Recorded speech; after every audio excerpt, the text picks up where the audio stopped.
नमस्कार दोस्तों, स्वागत है आप सभी का हमारे YouTube चैनल पॉपुलर अड्डा पे। तो आज फिर से हम लेके आए हैं आप लोगों के लिए बॉलर से रिलेटेड कुछ इंपॉर्टेंट क्वेश्चंस जो अक्सर इंटरव्यू में पूछे जाते हैं या फिर जो फर्स्ट क्लास और सेकंड क्लास का एग्जामिनेशन होता है उसमें अक्सर पूछा जाता है। तो देखेंगे कौन कौन से क्वेश्चंस हैं हमारे पास। तो बिना किसी देर के चलिए वीडियो को स्टार्ट करते हैं।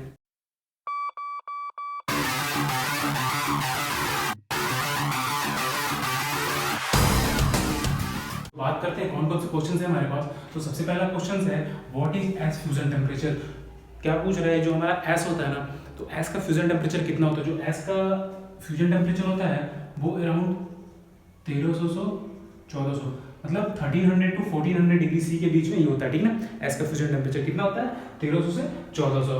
ओके, नेक्स्ट देखते हैं क्या बोल रहा है व्हाट इज सेंसिबल हीट। तो सेंसिबल हीट क्या होता है, तो सेंसिबल हीट समझते हैं। सेंसिबल हीट वो हीट होती है जब किसी सबस्टेंस को, जैसे कि पानी है, पानी को हमें 0 डिग्री सेंटीग्रेड से लेके उसके बॉइलिंग टेम्परेचर तक ले जाने में हमें जितना हीट लगेगा ना, उस हीट को हम क्या बोलेंगे, सेंसिबल हीट। किसको बोलेंगे, कोई भी सबस्टेंस है उसको 0 डिग्री से उसके बॉइलिंग टेम्परेचर तक हीट करने के लिए जितना भी हमें हीट लगेगा उसको हम क्या बोलेंगे, सेंसिबल हीट बोलेंगे। ओके, नेक्स्ट देखते हैं what is latent heat. Okay, क्या बोल रहा है, लेटेंट हीट क्या होता है। तो जैसा भी हमने देखा कि किसी सबस्टेंस, जैसे अभी सेंसिबल हीट में देखा, हमने बात किया कि किसी सबस्टेंस का टेम्परेचर 0 डिग्री सी से 100 डिग्री सी तक ले जाने में, मतलब उसके बॉइलिंग टेम्परेचर तक ले जाने में जितना हीट हमें लगता है उस हीट को हम क्या बोलते हैं, सेंसिबल हीट बोलते हैं, ठीक ना। अब सेंसिबल हीट के बाद क्या होता है कि अगर हम फर्दर उसमें हीट देते रहेंगे ना, तो क्या होगा, वो धीरे धीरे उसका फेज चेंज होना स्टार्ट हो जाएगा, ठीक ना। तो सेंसिबल हीट के बाद जितना भी हीट हम देते हैं, कब तक, जब तक उसका पूरा फेज चेंज ना हो जाए, ठीक ना। तो उस हीट को क्या बोलते हैं, मतलब आपका सेंसिबल हीट के बाद, मतलब जब बॉइलिंग स्टार्ट हो जाएगा, बॉइलिंग होने के बाद जो एक्स्ट्रा हम हीट देते हैं, ठीक ना, बॉइलिंग स्टार्ट, किसी सबस्टेंस का बॉइलिंग स्टार्ट होने के बाद जो एक्स्ट्रा हीट हम देते हैं, कब तक, जब तक उसका फेज चेंज ना हो जाए, ठीक ना। तो इस ड्यूरिंग में दिया हुआ हीट क्या होता है, लेटेंट हीट होता है, ठीक ना। क्या होता है, लेटेंट हीट। नेक्स्ट बात करते हैं व्हाट इज बॉयलर एज पर IBR 1923। तो जो पूछ रहा है कि बॉयलर की डेफिनेशन क्या है या फिर बॉयलर किसे बोलते हैं, एज पर IBR 1923, ठीक ना। तो एज पर IBR बॉयलर हम किसको बोल सकते हैं, कोई भी क्लोज वेसल हो, ठीक ना, जिसकी कैपेसिटी 22.7 लीटर से ज़्यादा हो, ठीक ना। कोई भी क्लोज वेसल जिसका कैपेसिटी 22.7 लीटर से ज़्यादा हो और वो स्टीम जनरेट करने के लिए यूज़ किया जाता हो, और वो माउंटिंग और एसेसरीज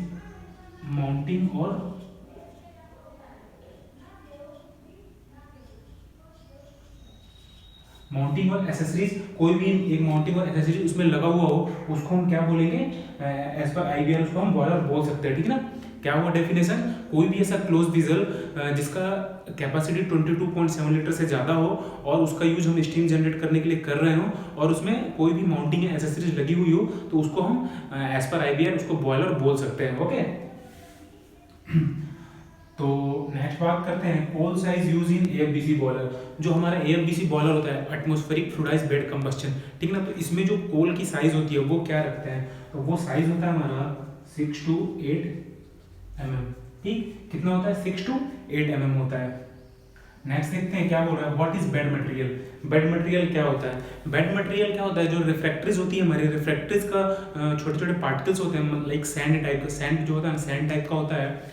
तो रिफ्रैक्टरी का बेड मटेरियल का यूज़ हम इसलिए करते हैं क्योंकि जो हमारा बेड होता है, AFBC बॉयलर होता है, उस बेड में टेम्परेचर को मेंटेन करने के लिए, ठीक ना, हम बेड मटेरियल का यूज़ करते हैं। ओके, और इसकी प्रॉपर्टीज क्या होती है, इसका जो साइज होता है ये 1 to 3 mm का होता है।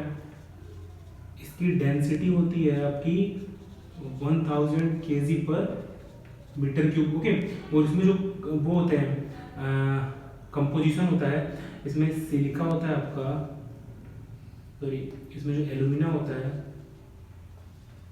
वो होता है आपका 35 to 43%, और इसमें आपका सिलिका होता है 56 to 65%, और इसका फ्यूजन टेम्परेचर होता है 1400 डिग्री सी, ठीक ना। क्या इसके कंपोजिशन होती है, इसका जो साइज देखेंगे आप तो 1 से 3 mm का होता है। जो रिफ्रैक्टिव मटेरियल होते हैं उनकी छोटे छोटे पार्टिकल्स होते हैं सैंड टाइप के, ठीक ना, सैंड टाइप के। और जो इसकी डेंसिटी होती है वो 1000 kg पर मीटर क्यूब होती है। इसमें जो कंपोजिशन होता है एल्यूमिना और सिलिका का, ओके। तो एल्यूमिना होता है आपका 35 to 43% और जो सिलिका होता है वो होता है आपका 56 to 65%, ओके।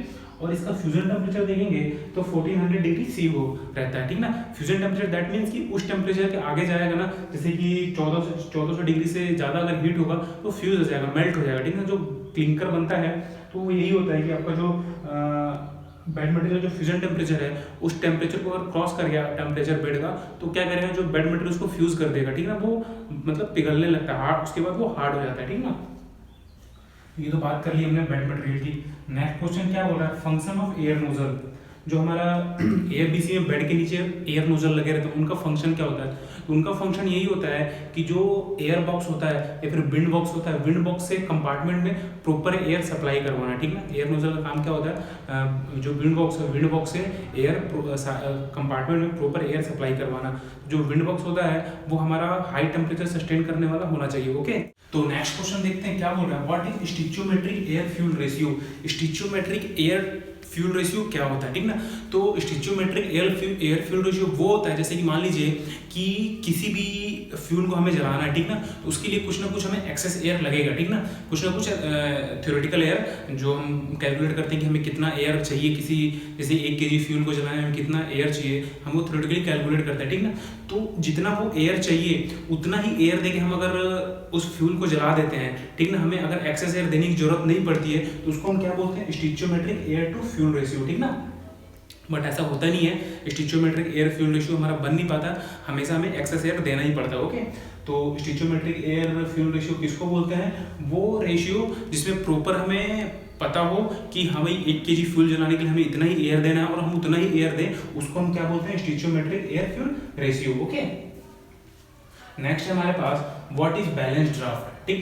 बैलेंस ड्राफ्ट क्या होता है, तो बैलेंस ड्राफ्ट इससे पहले मैं वीडियो में बता चुका हूँ, जो हमारा जहाँ पे हम इंड्यूस ड्राफ्ट और आपका फोर्स ड्राफ्ट दोनों यूज करते हैं, वहाँ पे हम उसको वहाँ पे हम क्या बोलते हैं, बैलेंस ड्राफ्ट बोलते हैं, ठीक है। जहाँ पे केवल हम आईडी फैन यूज करते हैं वहाँ उसको हम इंड्यूस ड्राफ्ट बोलते हैं, जहाँ पे केवल हम एफडी फैन यूज करते हैं उसको हम फोर्स ड्राफ्ट बोलते हैं, और जहाँ पे कोई भी हमारा ना आईडी फैन यूज होता है ना एफडी फैन यूज होता है उसको हम क्या बोलते हैं, नेचुरल ड्राफ्ट, ओके। नेक्स्ट है हमारे पास व्हाट इज कैविटेशन। कैविटेशन क्या होता है, तो कैविटेशन जो होता है वो पंप में होता है। कैसे होता है, देखिए क्या होता है कि जो हमारा पंप में हम सक्शन लेते हैं, पंप का जो सक्शन प्रेशर होता है वो उसको हमेशा सक्शन प्रेशर को हमेशा वेपर प्रेशर से ज़्यादा रखना चाहिए, ठीक ना। अगर ज़्यादा नहीं रखेंगे तो क्या होगा, अगर जो आपका वेपर प्रेशर है वो सक्शन प्रेशर से ज़्यादा हो गया तो उस कंडीशन में क्या होगा, जो आपका वाटर है वो वेपोराइज होने लगेगा। वेपोराइज होकर क्या करेगा, वो छोटे छोटे बबल बनाएगा, ठीक ना। आपका जो केसिंग के अंदर छोटे छोटे बबल बनाएगा। तो ये जो बबल्स है ना, बबल्स क्या करते हैं कि मतलब जब एक दूसरे में ये टकराते हैं तो क्या होता है कि ये फूटने लगते हैं। तो फूटते हैं तो बहुत ज़्यादा, जैसे ये बबल है, ठीक ना, ये दोनों आपस में टकराएंगे तो क्या होगा कि टकराएंगे ना, तो जैसे ही फूटते हैं तो ये बहुत ज़्यादा मतलब प्रेशर रिलीज करते हैं। ये प्रेशर रिलीज करते हैं तो इससे क्या होता है कि जो आपका केस इम्पेलर है, इम्पेलर को ये डैमेज करते हैं, ठीक ना। इम्पेलर को ये डैमेज करते हैं इनके तो ये तो मतलब मैंने 2 दिखाया, लेकिन जो आपका जो कैविटेशन होगा जिस टाइम पे, उस टाइम पे आपके केसिंग के अंदर बहुत सारे बबल्स रहेंगे, वो सारे फूटेंगे एक साथ, ठीक ना। फूटने से क्या होगा, बहुत ज़्यादा प्रेशर जनरेट होता है, जो प्रेशर क्या करता है, इम्पेलर को हमारे डैमेज करता है, ठीक ना। तो वहाँ पे फिर हमारा कैविटेशन होना स्टार्ट हो जाता है, ठीक ना। तो ये तो बात की हमने कैविटेशन की। नेक्स्ट देखते हैं what is 3 element level control. 3 element level control क्या है, 3 एलिमेंट लेवल कंट्रोल क्या है, जो हम ड्रम में लेवल कंट्रोल करते हैं उसमें हम 3 एलिमेंट लेके लेवल को कंट्रोल करते हैं। तो देखते हैं जो first element single element level control है, सिंगल एलिमेंट में हम केवल जो ड्रम का लेवल देखते हैं, ठीक, ड्रम लेवल, ठीक ना। और 2 एलिमेंट में ड्रम का लेवल देखते हैं और स्टीम फ्लो, और 3 एलिमेंट में ड्रम लेवल,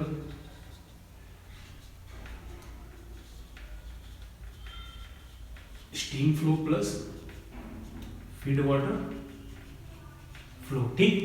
तो 3 एलिमेंट में क्या क्या देखते हैं, सबसे पहले सिंगल एलिमेंट देख लेते हैं। जो हमारा सिंगल एलिमेंट लेवल कंट्रोल होता है उसमें हम केवल जो हम फीड वाटर जो हमारा कमांड जाएगा वो ड्रम लेवल से ही, केवल ड्रम लेवल को देख के ही जाएगा। ओके, तो 2 एलिमेंट में क्या होता है, हमारा ड्रम लेवल भी देखते हैं और जो ड्रम लेवल कितना और जो स्टीम का फ्लो जा रहा है वो कितना जा रहा है उसको देख के हम हमारा जो बीएफपी है वो पानी देता है। ठीक, 3 एलिमेंट में क्या होता है, ड्रम लेवल भी देखते हैं, स्टीम फ्लो भी देखते हैं और फीड वाटर का फ्लो कितना जा रहा है, तीनों को कंपनसेट करते हैं। उसके बाद हम उसके हेल्प से हम क्या करते हैं, ड्रम का लेवल मेंटेन करते हैं। ओके, तो जो सबसे बेस्ट है वो 3 एलिमेंट ही होता है। ओके, इसमें कोई माल फंक्शनिंग जल्दी नहीं होता। ओके, तो ये तो बात कर ली हमने 3 एलिमेंट लेवल कंट्रोल्स क्या होता है। ओके, नेक्स्ट क्वेश्चन की तरफ बढ़ते हैं। क्या बोल रहा है, what are the drum internals. जो हमारा बॉयलर ड्रम होता है, ड्रम के अंदर कौन कौन से इंटरनल्स होते हैं। तो ड्रम के अंदर अगर आप देखेंगे तो आपको तो एक तो फीड वाटर डिस्ट्रीब्यूटर मिलेगा। ओके, केमिकल डोजिंग पाइप मिलेगी। ओके, एंड स्टीम सेपरेटर मिलेगा। ओके, तो नेक्स्ट क्वेश्चन बोल रहा है व्हाट इज बकस्टे। बकस्टे क्या होता है, तो बकस्टे क्या होता है कि बकस्टे हमारा जो बॉयलर होता है, बॉयलर में जो वाटर वॉल होते हैं ना, वाटर वॉल के सपोर्ट के लिए लगाया जाता है। जो वाटर वॉल के आउटर साइड में अगर देखेंगे आप तो एक बीम टाइप का दिखेगा आपको चारों साइड से, उसको मतलब ऐसे कवर करके रखा जाता है। क्यों, क्योंकि अगर मान लीजिए कि थोड़ा बहुत एक्सपेंशन भी होता है और बाकी वाटर वॉल जो है, वाटर वॉल का कहीं सपोर्ट नहीं होता, केवल बॉटम सपोर्ट भी रहता है और ऊपर टॉप सपोर्ट रहता है। ओके, बीच में कोई भी सपोर्ट नहीं रहता उसके लिए, तो उसके लिए हम क्या करते हैं, चारों साइड से बकस्टे लगाते हैं। ओके, तो बकस्टे किस लिए होता है, हमारा वाटर वॉल की सपोर्ट के लिए होता है। नेक्स्ट क्वेश्चन है हमारे पास, what is air to cloth ratio. तो जो एयर टू क्लॉथ रेशियो होता है वो जहाँ पे हम बैक फिल्टर यूज करते हैं वहाँ का टर्मिनोलॉजी है ये। तो बैक फिल्टर होता है हमारा, सॉरी, जो एयर टू क्लॉथ रेशियो है ये होता है हमारा gas flow per unit area of the bag. ठीक ना, क्या होता है, gas flow per unit area of the bag. जो स्टैंडर्ड हमारा एयर टू क्लॉथ रेशियो होता है ये 1:2 होता है। ठीक ना, कितना होता है, 1:2। ओके, नेक्स्ट क्वेश्चन है हमारे पास, क्या बोल रहा है, what is furnace purging.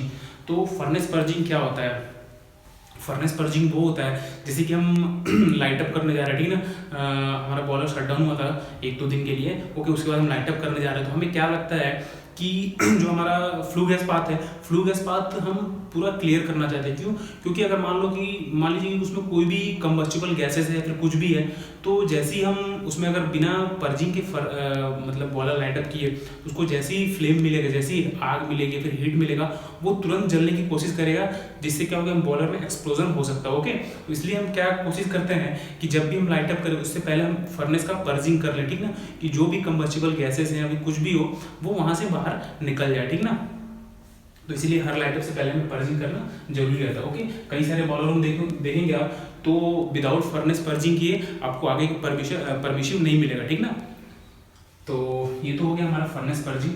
Next है हमारे पास व्हाट इज स्टारवेशन। ठीक, स्टारवेशन क्या होता है, तो नॉर्मली स्टारवेशन का मतलब होता है सूख जाना। ठीक ना, तो स्टारवेशन कब होगा, स्टारवेशन हमारे बॉयलर के वाटर ट्यूब्स में या फिर कोई भी जो आपका सुपर हीटर में हो सकता है, इकोनोमाइजर में हो सकता है, जो कुछ भी हमारे हीट ट्रांसफर एरिया है ना बॉयलर में, वहाँ कहीं भी हो सकता है। ओके, तो स्टारवेशन कब होगा, जब हमारा जो वाटर का फ्लो है, जो कूलिंग मीडिया है inside tubes, like super heater में आपका स्टीम है, cooling media super heater tubes का, और वाटर वॉल में हमारा वाटर है, तो जो कूलिंग मीडिया है वो अगर प्रॉपर फ्लो नहीं होगा तो उस कंडीशन में हमारा स्टारवेशन हो सकता है। ओके, तो स्टारवेशन का मतलब क्या है, अगर स्टारवेशन हुआ दैट मीन्स कि आपकी जो ट्यूब है वो पंक्चर होनी श्योर है। ओके, तो ये तो हो गई स्टारवेशन की बात।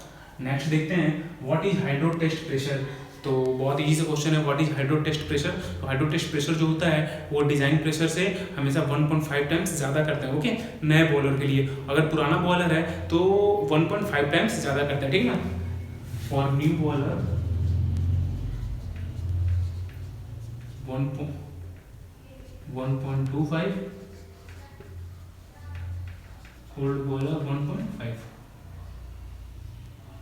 ओके, सॉरी ये उल्टा लिख दिया मैंने, न्यू बॉयलर के लिए 1.5 टाइम्स और पुराने बॉयलर के लिए 1.25 टाइम्स ज़्यादा डिजाइन प्रेशर ज़्यादा रख के हम उसका हाइड्रो टेस्ट करते हैं। ओके, नेक्स्ट क्वेश्चन बोल रहा है why trap is use in line. जो हमारा स्टीम लाइन होता है, स्टीम लाइन में आपने कई बार देखा होगा जो ट्रैप लगा रहता है, ट्रैप का क्या काम रहता है? ट्रैप का काम ये रहता है कि जैसे कि मान लीजिए लाइन हमने बंद कर दी, ठीक ना, हमें स्टीम का उस समय उस पीरियड में स्टीम का काम नहीं है, ओके, तो क्या होगा कि जो आपकी स्टीम बच जाएगी लाइन में, वो वहाँ पे हो जाएगी कंडेंस, ओके। तो जैसे ही हम लाइन चार्ज करेंगे, ओके, तो अगर उस कंडेंस को नहीं निकालेंगे तो क्या होगा, हैमरिंग होगा। तो जो हमारा स्टीम ट्रैप क्या करता है, उस कंडेंस को कंटिन्यू वहाँ से बाहर निकालते रहता है, और अगर स्टीम जो है, अगर लाइन चालू है तो स्टीम को बाहर नहीं जाने देता, स्टीम को ट्रैप कर लेता है, ओके, केवल कंडेंस बाहर जाता है, ओके। तो ट्रैप का क्या काम होता है, लाइन से कंडेंस को बाहर निकालना, ओके। और लास्ट क्वेश्चन है हमारे पास, what does the class of wall mean. जो आपने देखा होगा वॉल, जो हम वॉल यूज़ करते हैं बॉयलर में, फिर कहीं भी इंडस्ट्री में, तो वॉल के क्लास होते हैं, ठीक ना। तो क्लास का मतलब क्या होता है, ओके, क्लास लाइक 300 होता है, 1500 होता है, ठीक ना, 2500 होता है। तो इन क्लास का मतलब क्या है, तो क्लास का मतलब ये होता है, मतलब वॉल की रेटिंग होती है, ठीक ना। जैसे कि 300 क्लास का है, दैट मीन्स कि वो लोअर प्रेशर और टेम्परेचर पे यूज किया जाएगा, ठीक ना। 300 क्लास का दैट मीन्स कि लोअर प्रेशर एंड टेम्परेचर पे यूज किया जाएगा। वहीं अगर जैसे जब क्लास बढ़ाते जाएंगे वैसे वैसे वॉल की रेटिंग बढ़ती जाएगी, मतलब कि आप हायर क्लास का जो वॉल है उसको आप हायर प्रेशर और टेम्परेचर के लिए यूज कर सकते हैं। वहीं अगर लो क्लास की तरफ बढ़ेंगे तो उसका यूज आप हाई प्रेशर और हाई टेम्परेचर पे नहीं कर सकते, उसका यूज आपको लो प्रेशर और लो टेम्परेचर पे ही करना पड़ेगा, ओके। तो बस आज की वीडियो में इतना ही। तो आई होप ये आपको समझ में आ गया होगा। अगर आपको कुछ कंफ्यूजन है तो कमेंट करके जरूर पूछिए। तो वीडियो कैसा लगा जरूर बताएं, वीडियो को लाइक करें, चैनल को सब्सक्राइब करें और अपने दोस्तों के साथ जरूर शेयर करें और बेल आइकन को दबाना ना भूलें।